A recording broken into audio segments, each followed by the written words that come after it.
ഞാൻ പരിശോധിച്ച് മനസ്സിലാക്കിയ കാര്യമാണ് പറയുന്നത്. ഏതായാലും നിങ്ങൾ വൈകാതെ ആളിനെ ഹോസ്പിറ്റലിൽ എത്തിച്ചതുകൊണ്ട് ജീവൻ തിരിച്ചു കിട്ടി. വൈകിയിരുന്നെങ്കിൽ ആന്തരിക അവയവങ്ങളിൽ വിഷം ബാധിച്ച് മരണം വരെ സംഭവിക്കുമായിരുന്നു. ഇപ്പൊ പേടിക്കേണ്ട സ്റ്റേജൊക്കെ കഴിഞ്ഞു. കുറച്ച് കഴിയുമ്പോൾ പേഷ്യന്റ് കണ്ണു തുറക്കും. അപ്പൊ കയറി കണ്ടോളൂ. Thank you doctor. Thank you very much. Hey, it's my pleasure.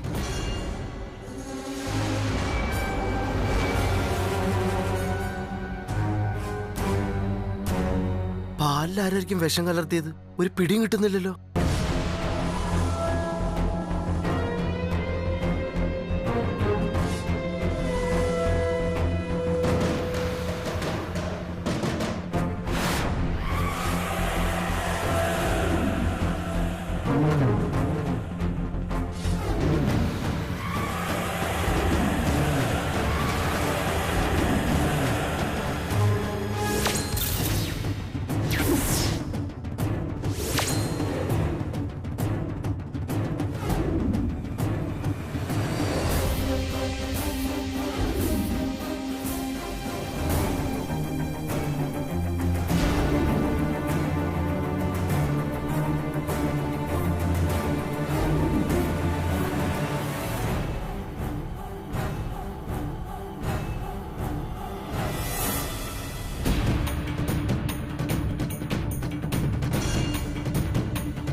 അമ്പലത്തിലൊക്കെ പോയോ ദാസേട്ടാ?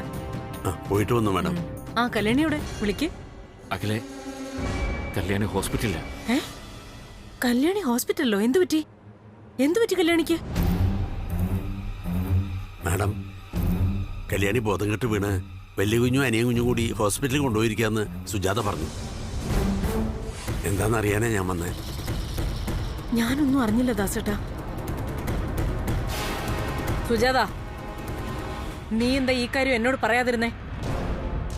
അഖിലേ, സുജാത അപ്പോഴേ ഈ കാര്യം എന്നോട് വന്ന് പറഞ്ഞതാ. നീ പൂജാമുറിയിലായതുകൊണ്ട് ഡിസ്റ്റർബ് ചെയ്യേണ്ടെന്ന് കരുതി. എന്താ കൃഷ്ണേട്ട ഈ പറയുന്നേ? പൂജയിലാണെന്ന് വെച്ച് കല്യാണി ബോധം കെട്ട് വീണ് ഹോസ്പിറ്റലിൽ കൊണ്ടുപോയതൊന്നും ഞാൻ അറിയണ്ടേ? മാഡം, എന്റെ മോള് വിഷമിക്കണ്ട ദാസേട്ടാ, അവൾക്കൊന്നുമില്ല. 3 ദിവസം ജലപാനം പോലും ഇല്ലാതെ വ്രതം എടുത്തതല്ലേ. അതിന്റെ ക്ഷീണം കൊണ്ട് തല കറങ്ങി വീണു പോയതാവും.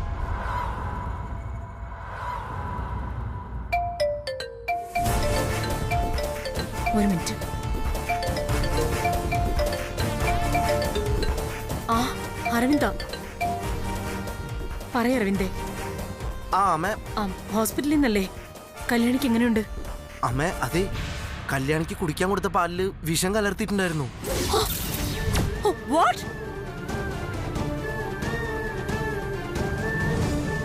ആ വിഷം ഉള്ളിൽ ചെന്നിട്ടാ കല്യാണി ബോധം കെട്ട് വീണെന്ന് ഡോക്ടർ പറഞ്ഞേ.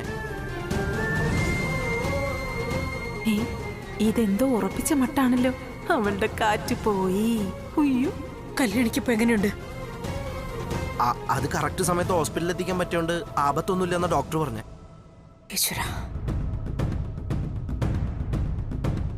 ഭാഗ്യം കൊണ്ട് കല്യാണിക്ക് കുഴപ്പമൊന്നുമില്ല അമ്മേ. ശരി, ഞാൻ തിരിച്ചു വിളിക്കാൻ മോനെ.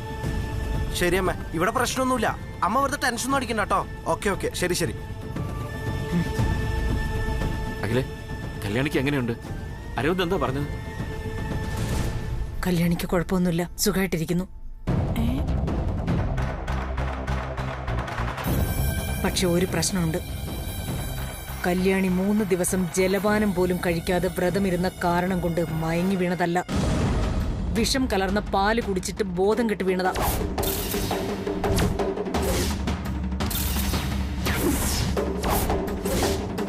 എന്തൊക്കെയാ നീ പറയുന്നത്? കല്യാണി കുടിച്ച പാലിൽ വിഷമോ?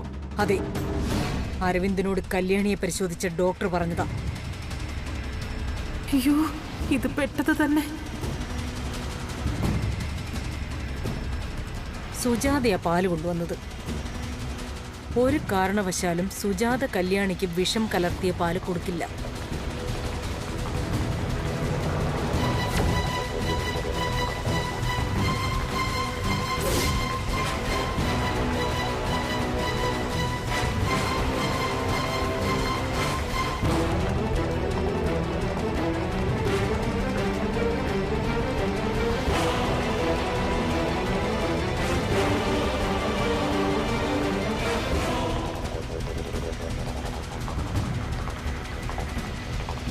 വിലാസിനി സത്യം പറഞ്ഞു, ഇത് ചെയ്തത് നീയല്ലേ?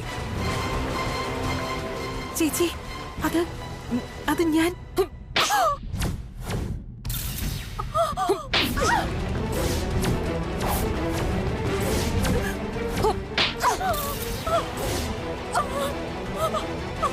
നിന്നെ ഒന്നും അടിക്കുകയല്ല വേണ്ടത്, കൊല്ല.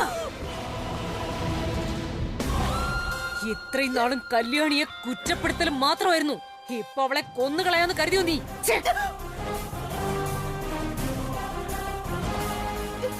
ഈ തൃച്ചംബരം തറവാട്ടിൽ എനിക്ക് ശേഷം ഈ സ്ഥാനത്തിരിക്കാനുള്ള നീ കുടുംബത്തിന്റെ അന്തസ്സും അഭിമാനവും ഒക്കെ മറന്ന് വെറും ഒരു വീട്ടുജോലിക്കാരിയോട് ഇങ്ങനെയൊക്കെ ചെയ്യാൻ ലജ്ജയില്ല നിനക്ക്? വിഷം ചേർത്ത പാല് കുടിച്ച കല്യാണിയുടെ ജീവൻ എന്തെങ്കിലും ആപത്ത് വന്നാൽ അതിന്റെ പഴി ഞാൻ ചുമന്നോളൂ എന്ന് കരുതിയല്ലേ? കൂടെ നിന്ന് ചതിക്കുന്നോ? എന്നോടും കുടുംബത്തോടും ഈ ദാസേട്ടനും കല്യാണിക്കുമുള്ള അടുപ്പവും വിശ്വാസവും നിനക്കെന്താ ഇല്ലാതെ പോയത്?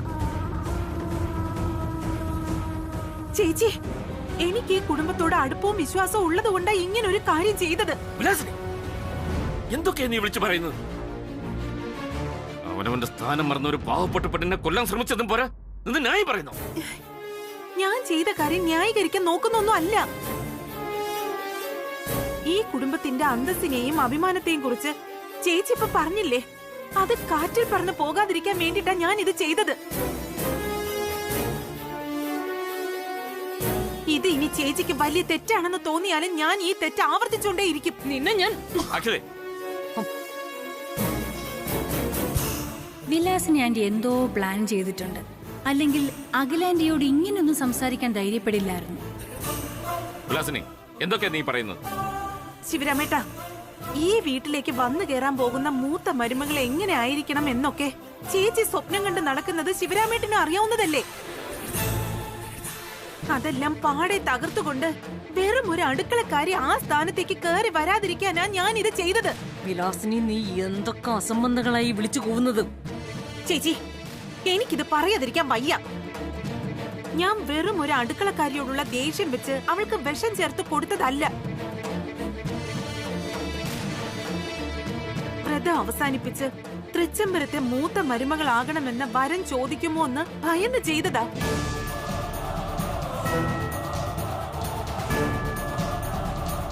ചേച്ചി എന്നെ അടിച്ചാലും ശരി, സത്യം പറയാതിരിക്കാൻ എനിക്കിനി വയ്യ. ഇവിടെ നടക്കുന്നതൊന്നും ചേച്ചി കാണാത്തതുകൊണ്ടാ. ആനന്ദ് കല്യാണിയെ ഇഷ്ടപ്പെടുന്നു. അവര് തമ്മിൽ പ്രേമത്തിലാ ചേച്ചി.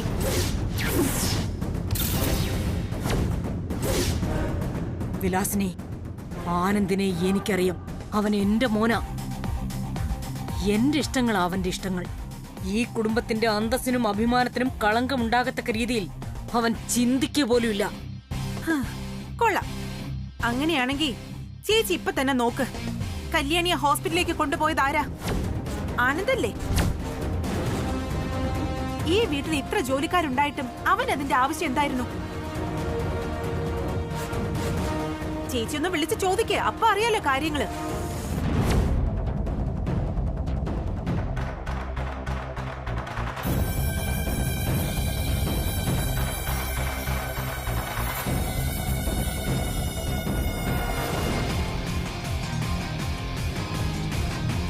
ബ്രോ, ഇനി എന്തിനാ ബ്രോ ടെൻഷൻ? കല്യാണിക്ക് കുഴപ്പമൊന്നുമില്ലെന്ന് പറഞ്ഞില്ലേ? നമുക്ക് ഉടൻ വീട്ടിൽ പോവാം. ഈ കാര്യം ഇപ്പൊ കഴിയും. എന്നാലും അതല്ല രവിന്റെ. കല്യാണിക്ക് എന്തെങ്കിലും സംഭവിച്ചിരുന്നെങ്കിൽ കല്യാണി ഇല്ലാത്തൊരു ലോകത്തെക്കുറിച്ച് എനിക്ക് ആലോചിക്കാൻ കൂടി. അമ്മയാണല്ലോ. ഫോൺ എടുക്കുക, എന്താണെന്നറിയാലോ. ആ അമ്മേ. ആനന്ദ്, നീ ഉടനെ ഇവിടെ എത്തണം. ഉടൻ. അതമ്മേ, ഞാൻ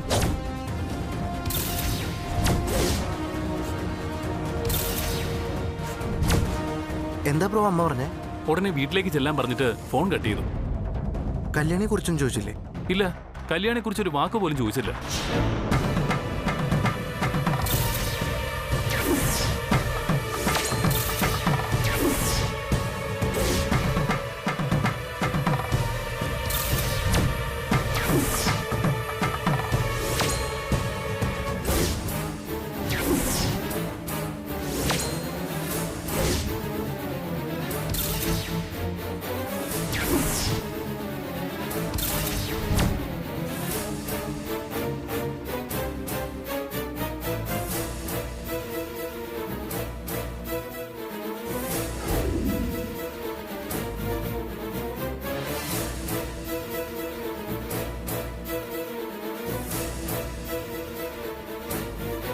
അമ്മ കല്യാണിയെ കുറിച്ചൊന്നും തിരക്കില്ലെങ്കിൽ ബ്രോയെ കുറിച്ച് എന്തോ സംശയം തോന്നിയിട്ടുണ്ടെന്ന് അതിൻ്റെ അർത്ഥം. ബ്രോ ആഹാരം കഴിക്കാതെ തളർന്നു വീണില്ലേ? അതിനുശേഷം അമ്മ ഭയങ്കര ടെൻഷനിലായിരുന്നു. നിങ്ങൾ തമ്മിൽ കടുത്ത പ്രേമത്തിലാണെന്ന സംശയം. കല്യാണി പിന്നീട് ചോദിച്ച വരവൊന്നും അമ്മ വിശ്വാസത്തിലെടുത്തിട്ടില്ലെന്നാണ് എനിക്ക് തോന്നുന്നത്. എനിക്കത് അറിയാം. ഞാൻ ഇന്ന് തന്നെ അമ്മയോട് കാര്യങ്ങളൊക്കെ തുറന്നു പറയാൻ പോവാ. ഇനിയും വൈകിയാൽ ആപത്താ. അതെ ബ്രോ, ധൈര്യമായിട്ട് പറ. എന്തു വന്നാലും നമുക്ക് നോക്കാം. ഞാനുണ്ട് ബ്രോ കൂടെ. All the best. നീ വെറും ബ്രോയല്ലടാ, എന്റെ ചങ്ക് ബ്രോയ. ചെല്ല് പോട്ടെ.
ആ ശബരി ബ്രോ, ഞാനിവിടെ ഉണ്ട്. വണ്ടി ബ്രേക്ക് ഡൗണോ? അത് വല്ല വർക്ക്ഷോപ്പിലും കൊടുത്തിട്ട് വല്ല ഓട്ടയും പിടിച്ചിട്ട് വാ. ആ, ഞാനിവിടെ ആകെ ബോറടിച്ചിട്ടിരിക്കുക. ആ ശരി ശരി, ഓക്കെ. എനിക്കിപ്പോ അറിയണം നീ എന്നെ ഇഷ്ടപ്പെടുന്നുണ്ടോ ഇല്ലയോന്ന്. തുറന്ന് പറ.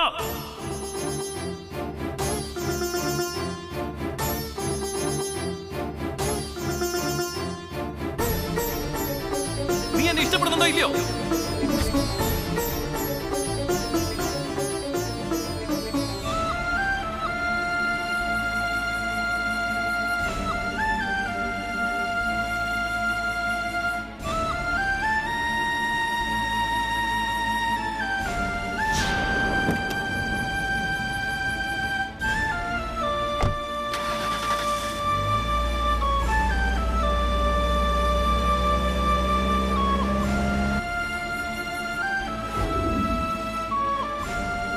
വീട്ടിലെ തോട്ടക്കാരൻ, ഡ്രൈവർക്കും കുസ്നിക്കാരിക്കും ഒക്കെ ഓരോരോ സ്ഥാനമുണ്ട്. പട്ടുമെത്ത വിരിച്ച കട്ടിലല്ല, നിലത്തിരുന്ന് കുഴി കുഴിച്ച് കുമ്പിളിൽ കഞ്ഞി കുടിക്കാനുള്ള സ്ഥാനം.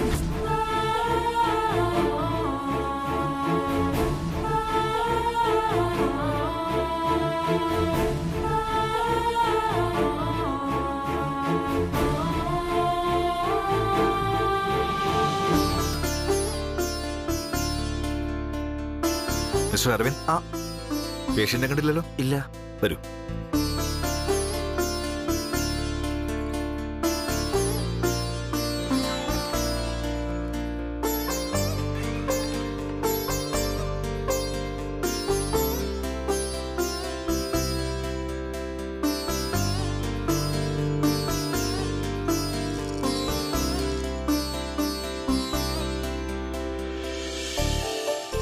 ഇപ്പൊ എങ്ങനെയുണ്ട്?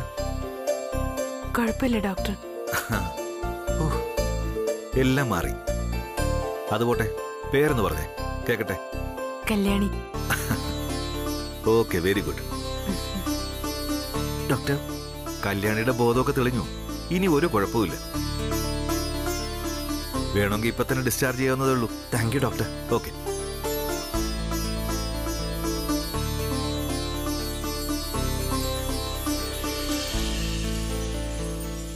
ഈ മരുന്നിന് 5 ദിവസം കൊടുക്കണം. ഇവിടുത്തെ ഫാർമസി കിട്ടും.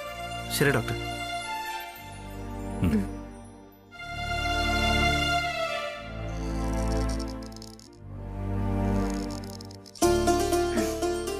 എന്തു പറ്റി കല്യാണി?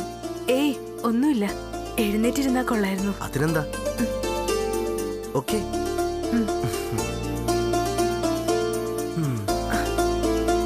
ഇത്രയും നാളത്തെ കഷ്ടപ്പാടൊക്കെ ഇനി പെട്ടെന്ന് തീരും കല്യാണി. ഇനി കല്യാണിയുടെ ബെസ്റ്റ് സമയം വരാൻ പോവാ.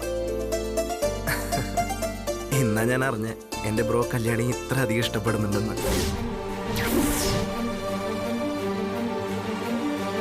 കല്യാണി ബോധം കെട്ട് വീണപ്പോ ബ്രോ ആകെ തളർന്നുപോയി. സത്യം പറയാലോ കല്യാണി, എന്റെ ബ്രോയുടെ കണ്ണ് നിറയുന്നതും ഇങ്ങനെ പ്രാന്തായി പോകുന്നതും ഞാൻ എന്റെ ജീവിതത്തിൽ ആദ്യമായിട്ടാണ് കാണുന്നേ. ബ്രോയുടെ ഉള്ളിൽ കല്യാണിക്ക് എത്രത്തോളം സ്ഥാനമുണ്ടെന്ന് ഇന്ന് ഞാൻ മനസ്സിലാക്കി. പിന്നെ ഇനി കല്യാണിയും ചന്ദ്രപ്രതാപായിട്ടുള്ള കല്യാണം ഒന്നും നടക്കില്ല.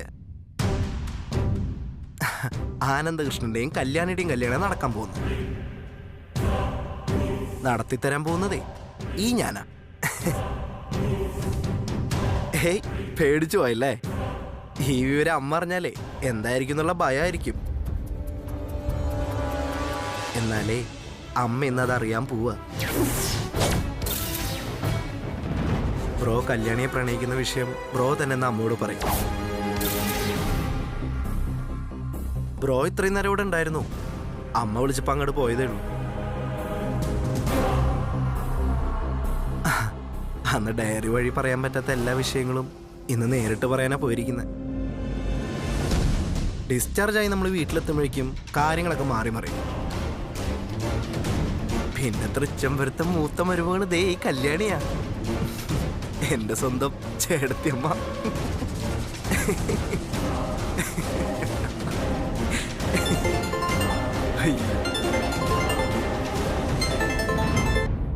ആ ശബരി ബ്രോ എവിടെ എത്തി?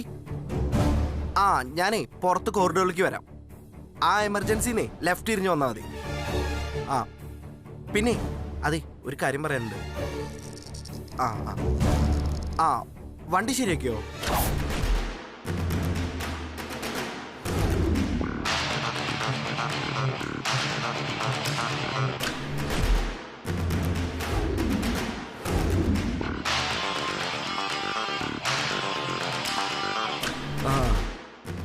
ആ ഇല്ല, ബ്രോ നേരത്തെ പോയി. ആ ഇപ്പൊ കുഴപ്പമൊന്നുമില്ല. ഞാനും ആകെ പേടിച്ചു.